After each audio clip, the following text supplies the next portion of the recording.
Hey, what's the matter, you? See that. That is that. Yeah. That's it. There you go. Now you're good.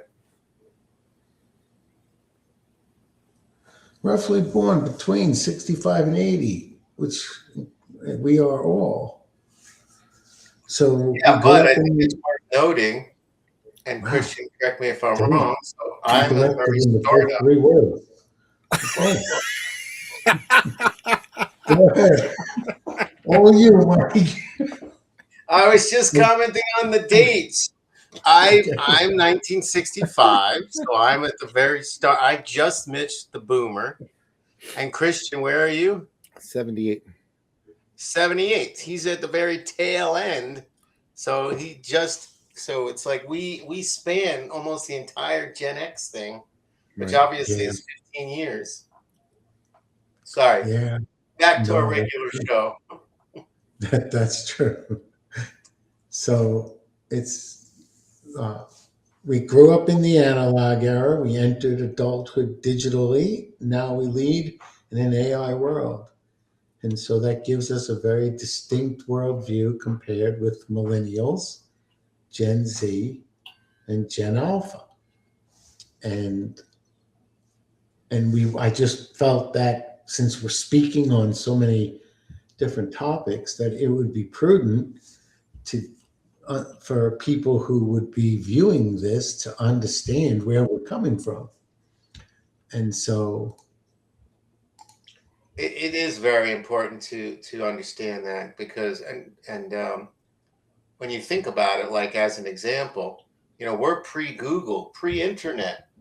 We grew up with World Book encyclopedias, nothing related to the internet. The browser was 1994, or at least Netscape, the big one.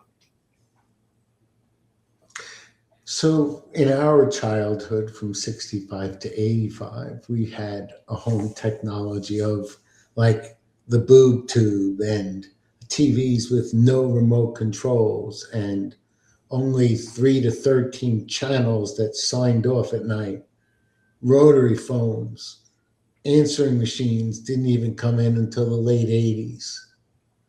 Can In I ask you media, though, why do they call it the bridge generation? That's kind of an insult. I mean, your maybe first because slide said the bridge generation. What are we bridging? we'll go on. I'm sure that will become Okay. evident as we go forward. So, the media and culture, we have movies were physically policed at theaters. I remember getting kicked out of theaters trying to get into a rated R movie. Uh, the rating system wasn't really, started getting enforced in the 70s, 80s, and it was very strict. Fashions were way more conservative. I can remember it was unheard of seeing any type of cleavage. I mean, it was basically cleavage only. If nothing really exposed, music was obviously vinyl and cassette tapes, and you had to wait for songs on the radio. School, we had handwritten reports, card catalogs, the Dewey Decimal System in the libraries. Bibliographies were manually Do formatted. You had either to of go you to guys Mo. do either of you guys still have cassette tapes? I still have a few that I listen to. Interesting. Got Counting Crows, August and everything after. The first album of Counting Crows is on cassette tape still. It's a great album. Unfortunately, we weren't taught well enough to save things, or they were thrown out, or you know what I mean. Like I had so many, but like anything else, you think never going to listen to these again, and you throw them out. I remember making, multiple songs on cassettes that you would go through and listen. There's no such thing as going from one song to the other. You had to try to find it on your damn cassette recorder. Like Mike was saying, encyclopedias were the way we got information at home. I remember people coming around and selling encyclopedias. No Google, no Wikipedia. Personal computers didn't come around until into the really early 80s and maybe even early 90s, late 80s, where you had homes with computers in them. Then we entered the 85 to 95 era where we had actually VCRs and VHSs, uh, video store rentals, $5 a pop, a good old Blockbuster. Nintendo didn't come around until 85. You know, like we were saying, computers didn't get in until even the early 90s. We had dot matrix printers. I remember at the Arizona U of A doing programs and waiting in line for the and it would go back and forth printing the paper. That was big paper, and you know, took hours to run programs that are just, I mean, it's done in a second, even quicker than a second now. You know, AOL dial up. Come on, who doesn't remember that noise? Oh yeah.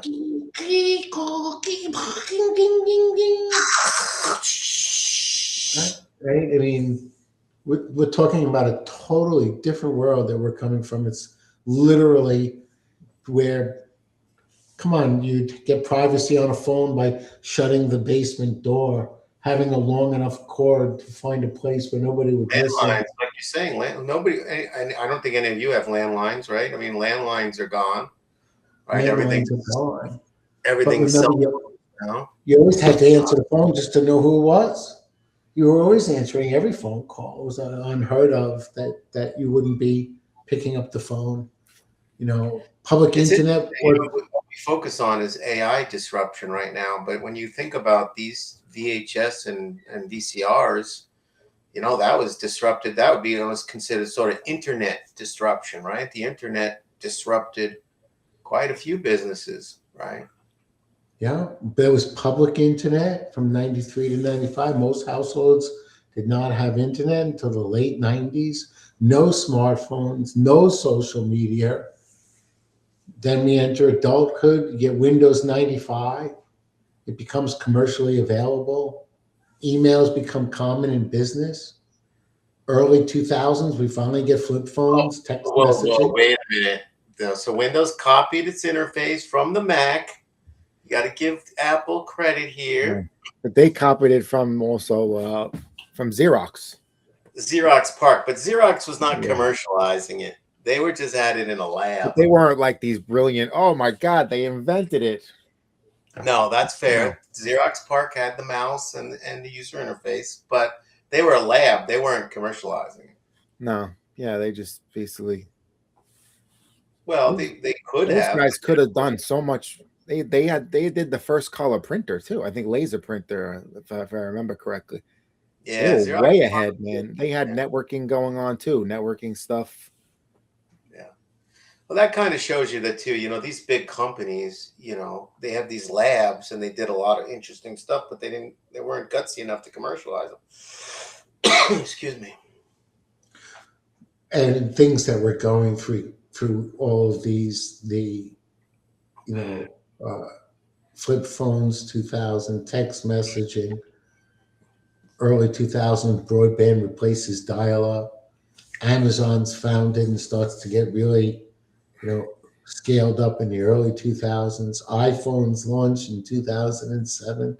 Smartphone revolution begins.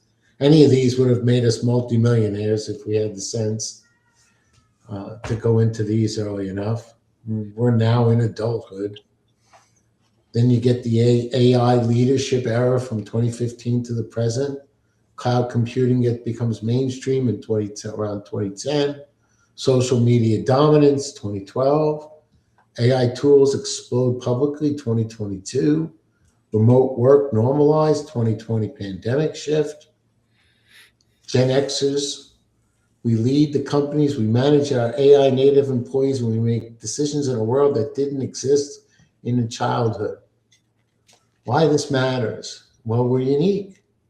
We know how to function without technology. We adapted to tech voluntarily. Now we oversee this AI transformation. Millennials grew up with internet. Gen Z grew up with smartphones. Gen Alpha grows up with AI.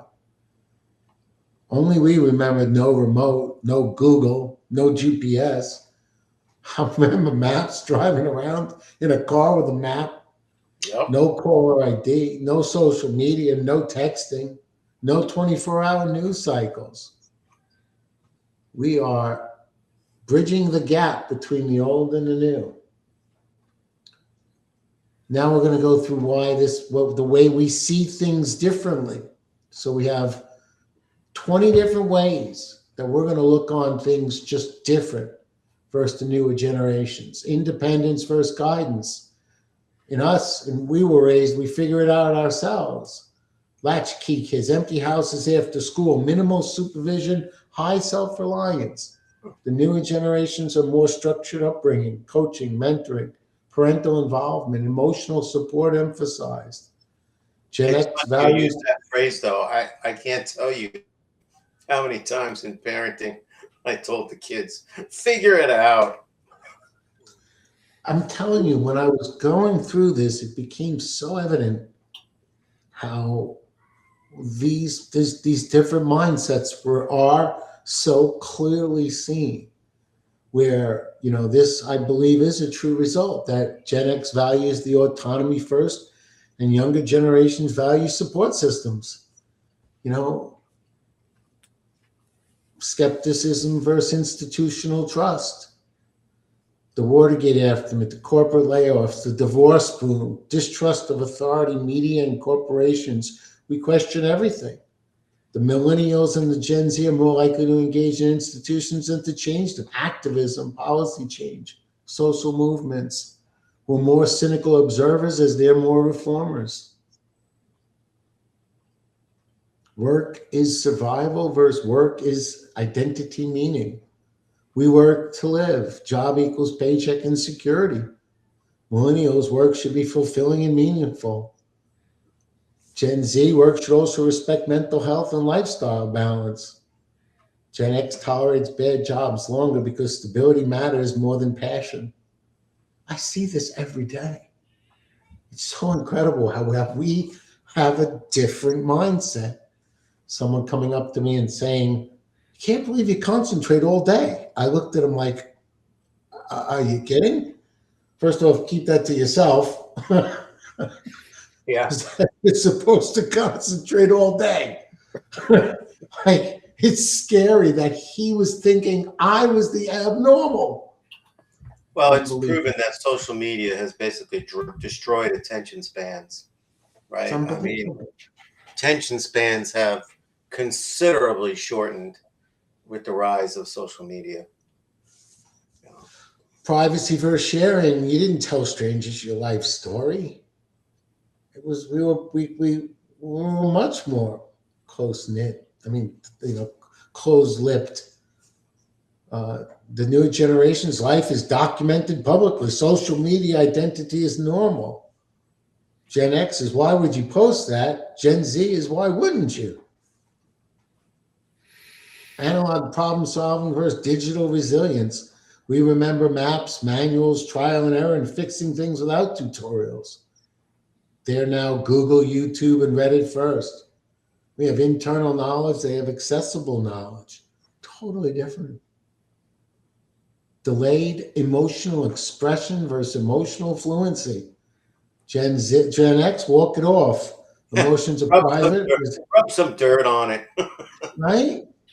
Gen Z, open emotional vocabulary therapy, normalized mental health discussions in the public. We're just different coping models. We have endurance, we have processing, ownership versus access. Owning things equals success. Cars, Question, on your previous slide, I thought millennials was a separate sort of generation other than Gen Z. Isn't that true? Is that separate, or is it just part of Gen Z? No, there's millennials, Gen Z, and Gen Alpha. These are the three that are still going. Oh, okay, so millennials are a distinct period of time. Yep. Okay, got it. Is that from 85? Is that the ones right after us? 85 I think it is. or 80? We said 1980, right? From 80 on. Yeah, I think so. I want to say that, but I can just look millennials era. 1981 to 96. 96. So they saw the beginning of the internet. Right. Yeah. I remember in one of the slides you were talking about TV. I remember that it was like after Johnny Carson, they would just do the Pledge of Allegiance or something, and then it would go static. And we shut down. It would just Yeah, go, we shut down. "Blow white snow," and you're like, "What the? Yeah. Nothing. Yeah. It's just snow." And now it's 24 poltergeist. Which is With the end of on the those day. CRT TVs is interesting because it's electrons. They say that that's actually from the Big Bang and stuff. All those electrons hitting the screen and you seeing that white snow. They saying it's part of the Big Bang of the electric things bouncing around. Just Like the electromagnetic spectrum or Something like that. If you look it's it still up. cool. But like now there's 24/7 news, 24/7 activity.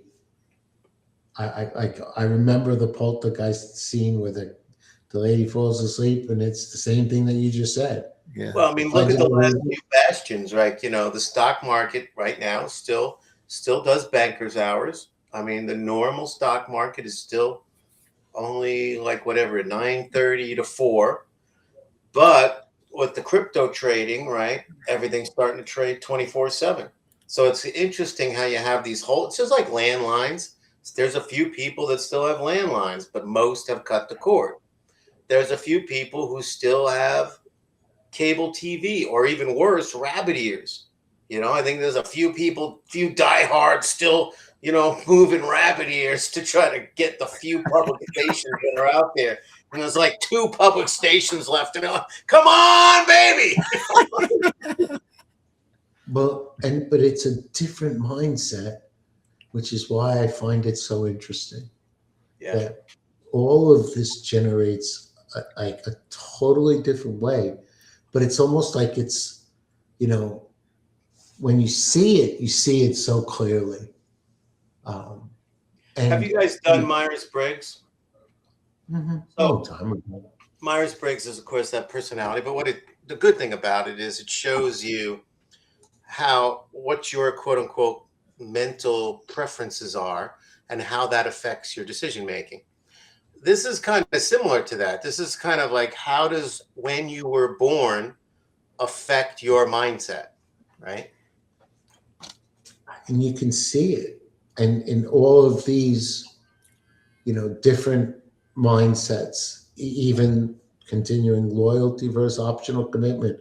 We were stay with the company's marriages, brands longer, leaving was risky. There, switch jobs, careers, cities, relationships way faster.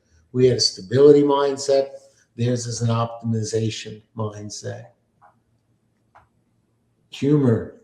We're sarcasm, irony, anti-establishment humor. The Seinfeld, Simpsons. They're absurdism, meme layers, meta humor. Totally different. Even our humor. Think about this. So, these major ones, before internet, after internet, before Google, after Google, Really? before AI, after AI. Think about the next big one. I mean, this one's going to change everything. It's going to be before humanoid robots, after humanoid robots. And I don't think we'll recognize society after that. We see it, and then, even before internet, like you're saying, where we see technology as a tool, they see it as an environment. They're like always online, and we're loggers off. Like, it's just, again, it's incredible. Where keep your head down, there build your platform. Success came from competence and quiet consistency. Theirs is visibility, branding, and building an audience. Let my work speak. If no one sees it, it doesn't exist. I mean, we're really like 2 different creatures. Information scarcity versus information overload. We had limited information sources. They have unlimited information sources, but it's now become constant noise. We learned to search. They learned to filter. Well, I think there's one more axis here, though, which is a little bit kind of important. Go back to the information one. It is kind of important to think about. I mean, just as a simple example, I mean, clearly Google and the internet, in terms of finding resources, and now even, chatbots and AI, it's clearly better. I mean, a lot faster to look up a resource on Google than it was to have to go all the way down to the library, pour through books, do the little Dewey Decimal Catalog, all that kind of junk. It would take a whole day, where when you had the internet, now it was taking hours. Now it's gone from, so that was a whole day, say 6 hours, down to 1 hour. Now it's down to, seconds in terms of, ask your favorite chatbot. It's Right. really, I mean, from in that perspective, I think you also got to look at, there is something to say which way is significantly better. Now, some of them have not been clearly better. I mean, you could argue social media is a double-edged sword. I mean, I don't know if really social media has made our life better. Whereas something like looking up information, finding facts and figures and formulas, etc., clearly that's been better. So some of these changes have been for the better, and some of them not so much. But you're always going to get the people that can speculate as to, we'd have to first define what better means. The resilience factor associated with searching for the information. Google would only give us a vat of data. You'd only look at 1 of 1 million, and you look at the first 20. And then that became who would pay the most to get up to the top. You had that. I mean, it's so subjective that the very avenue of searching for things now became, well, you don't even have to search, and now you just throw the first thing that's up there. Or people are doing legal briefs with AI and getting punished because they didn't even read what they submitted. It's became so asinine. You know what I'm saying? Where it's just an interesting, that which made us hardened by needing to go out and spend so much time. Oh, now they have more free time to, ski the internet or whatever, the flip through the things. It's like, well, only if you're using your time as Sure. something that's going to, but you know what I'm saying? Like it's that double-edged sword, like you're saying.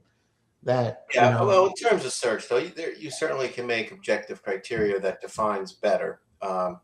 Yeah. I understand what you're talking about in terms of search rankings and stuff like that. But in general, at least from the efficiency perspective, clearly the internet, in terms of finding relevant information, is much more efficient than traveling there and going through the encyclopedias. From our perspective, because we No, grew up. objectively. Right, but I would still have to make that argument where today's kids now, they don't go anywhere and they have it at their fingertips. Now they have so much information that they don't know up from down. You know what I'm saying? Like now they're born in a totally different sea of information. It's a very interesting. This is why it's so interesting that our mindset is just so different. Not that I don't understand where you're coming from. All I was trying to say was I do believe there is objective criteria from which you Yep. could define better. Remember where we had patience with boredom? I remember when summer would come and it was like, what are we going to do? And it's like totally different. The phones eliminate boredom. We were bored a lot. We had long car rides. Are we there yet? Come on, they still play jokes with that, with nothing to do. Where now it's like put a video on as you're driving with the videos built into the seat, as the kids can watch it in the back, flipping through their best, what's coming in on the internet. Again, we're talking about it. It's so incredible how quick. I think one of the saddest things is that kids don't go outside and play anymore. I mean, Dad kicked us out. If you were inside on a Saturday morning, you were kicked out of the house. I remember pretending to sleep one time. I was watching cartoons, and Dad caught me watching cartoons on Saturday morning, and he comes down, and I go, I pretend to sleep, and then Of course, he sees right through it. You sneaky, and excuse my expression for the Asian persuasion out there. He'd say, "You sneaky Jap." You sneaky. Of course, Yep. a World War II reference there. But having Yep. said that, he then said, "You're not gonna sit in front of the boob tube. Get outside." Okay, Nice. okay. Which leads us right into this one. We played in front of the house on concrete, touch football, where we were diving in the streets. Every day we came home bloody. It wasn't even like a fun game. If whether it was Ring Olivia running through the people's houses, getting thorns, getting, bumped around, no helmets, unsupervised, minimal safeguards. Now it's like, wait a minute, risk awareness, put a hat on, put the knee pads, put the elbow pads, put the face guard. Talk about a totally different, like, if one of them didn't come home, you had another one. Well, that's why we have 7 kids. If we lose one, hey, Yeah. totally different. We But faced, of course, that was half the fun, though, right? I mean, it's like some of the crazy stuff we would do. It's just that's where the fun came in. because there was nothing else to do, too. It's like we would go down to the sump and play in the sump with all the dirt and whoever thought of ticks or, man, we were lying in the grass like it was, come on, unbelievable, guys. Different mindset for handling problems. Gen X trust confrontation. Younger generations trust systems. We handle it face to face. They handle it via text, email, structured. I'm breaking up with you. Send. Are we kidding? Totally different world, man. Media consumption, shared culture versus fragmented culture. We all watched the same shows, heard the same songs at the same time. Now everyone's living in an algorithmic bubble. We had common cultural reference points. Now culture is individualized. It's pretty incredible. Delayed gratification versus instant feedback. We waited weeks for a film to be developed, for letters, for results. Man, again, letters.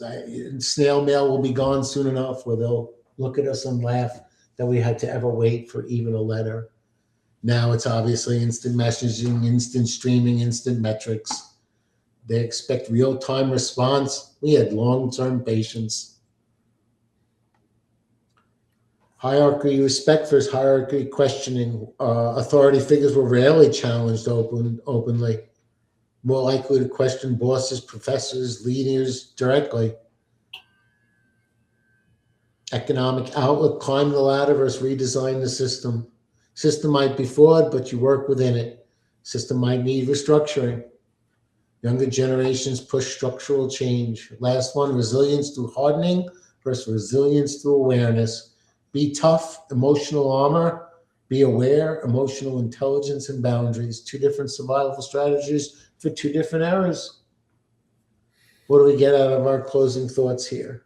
Well, I think that last one was being kind, because you could certainly talk about, be tough versus the snowflake generation. Just trying to make sure that, it's like we said, so even in these closing thoughts, so we're the last generation who remembers life before the world went online, and the first generation responsible for guiding it forward. We didn't grow up with the internet shaping us. We grew up shaping ourselves. We didn't inherit the digital world. We adapted to it. We remember when information had weight, silence had space, and time moved slower. We're the bridge between a world you could unplug and a world that never turns off. We don't panic when the Wi-Fi goes down because we know how to live without it. We survived the analog, we mastered the digital, and now we're navigating the AI. We weren't raised by algorithms, we were raised by consequences. We learned independence before convenience. No, just kidding. Every generation faces its own challenge. This is it. Ours was learning to live in 2 different worlds. Right. The future belongs to those who can remember where we came from. Maybe the strength of Gen X isn't that we're tougher, it's that we know both sides. We're not better. We're not worse. We're just hinged between errors. We grew up in a world that required patience, and now we lead in a world that rewards speed. The tools changed, but the values didn't. When you've lived in both worlds, you learn what's worth keeping. Interesting. Very good. That was an excellent topic, Joe. That was an excellent topic. I really do think. I think you showed well that this is a unique position. I actually do think, though. So now I get the bridge, and I actually think it's a compliment. So I like that. But I do think that does give us a unique perspective, having done it sort of both ways. We've seen before, the internet, and now we're seeing after. And I do think that gives us a unique perspective to kind of say what's working and what's not. Did it say who determines when a generation ends and begins? How do they determine that? Did they say that? Well, here's the world difference. We can just ask ChatGPT, and I'm sure within an instant second, we can find that out. This is the beauty of where we now live. I find it interesting, too, that they're using a 15-year span instead of a decade, right? So it's not just a single decade. It seems to be a 15-year span. I'm going to stop sharing. I think that, right, so obviously, they started, doing these terms with the boomers. And then we got Gen X, then the millennials. I think I've heard a lot about the word millennials. Obviously, post-internet is when I think these things really started taking off in terms of these generational labels. But even that's a little weird. Like, why 15 years? A generation is generally, I thought, considered to be 20 years. It says groups like the Pew Research Center analyze census data, voting behavior, technology adoption, and major historical events. They define generations based on shared formative experiences, statistical breakpoints in behavior, roughly 15 to 20-year cohorts. So war, recession, pandemic, tech shifts, those are formative experiences. Yep. That's interesting. It really is. I think it kind of makes sense. You're trying to draw some general categories, right? And trying to do some analysis. It clearly affects our behavior. I mean, that's really what it's about. How when you grew up, affect your behavior? Generation Alpha is getting close to ending. I mean, right? 2025, from 2013 to 2025, a few more years, and we're going to enter another generation. And we know it's going to be the generation of the AI robot. We absolutely. I mean, think about it again. We already know ChatGPT. I think these demarcation lines are really important. Pre-internet, post-internet. The internet was huge, and that's basically 1994 with the browser, the World Wide Web. Pre-ChatGPT, post-ChatGPT is a big one. That's a huge demarcation line. Because you had Google, which was a vat of data that you had to try to extract information from, to something that's now providing you with information from sifting through all that data. And it was a leap. Who are we kidding? And it's incredible. And then it has its ramifications that we're going to work through and flounder through, like we all know. Like Mike had said on his bucket list, on my bucket list, is the robot woman and the robot man. Who are we kidding? Sooner or later. And it's going to go through its child phase, and it's going to revolutionize relationships. About like androids having sex with androids? Yeah. I mean, it's who It'll change everything. It'll change everything. And then there'll be this wave again where, you get the childish response you're going to get, and then you'll see how we work through it. But it's just another, and it won't be just that. Christian will go crazy. We won't see him for weeks at a time. He needs water, more water. So We learn to be People- dehydrated like a mother. Some people get lost in Thailand for weeks on end. Christian will be out in the Robo Desert somewhere, the Robo Shangri-La. I hope they're solar powered or something. We're gonna need extra batteries, man. We're gonna need more battery power. But again, but the truth is, it will change relationships forever. Be a blonde today. Now, how about a brunette? How about bigger? How about smaller? How about who knows? There's going to be a major population decline, is what's going to happen too. Yeah, and that trend's already here with just Well, I think a lot of that has to do with the internet and social media. They push this narrative that and you can do anything by yourself. You're like, you don't need anybody. You can be isolated as much as you want, and that's fucking terrible. And then that's how, if you believe in the whole conspiracy thing, is that you divide people and then they're easy to control and easy to manipulate because they don't have any of the reinforcements that all of our ancestors all lived in huge groups. So even just their aunts, uncles, grandmas, grandparents, all that shit, we don't have any of that now. ChatGPT is people's best friends. I do think, some of that they used to say, I remember them used to talking about the switch to industrialization. In other words, going from an agrarian community where you're growing your own food and you're small, tight-knit, to the big factories in the big cities. Some people talk about that move towards individualism. Part of that was factories and industrialization. That, again, it makes people more independent and stuff like that. But I think we lost a lot, right? There's no more multiple generations under one roof, and you lose a lot, so which is why the Amish reject all that crap, reject all that quote unquote new ways. But is that the United States way? I don't believe India's got it like that. I don't believe China's got it like that. I think the poor, which is the majority of the world, we're all family, we're all working together, we're all living together just to survive. And so fair point. Some of it relates to sort of first world problem kind of thing, Even the declining birth rates, they say, are more of a first world thing than a third world. So it's a fair point, It's very interesting how this will all shake out. We're living in really amazing times, It's going to be interesting where it leads to. I think the most important part of your thing is that the Gen X is the best generation, the greatest generation. And on that, good job, gentlemen. Good job, Joe. Arrivederci.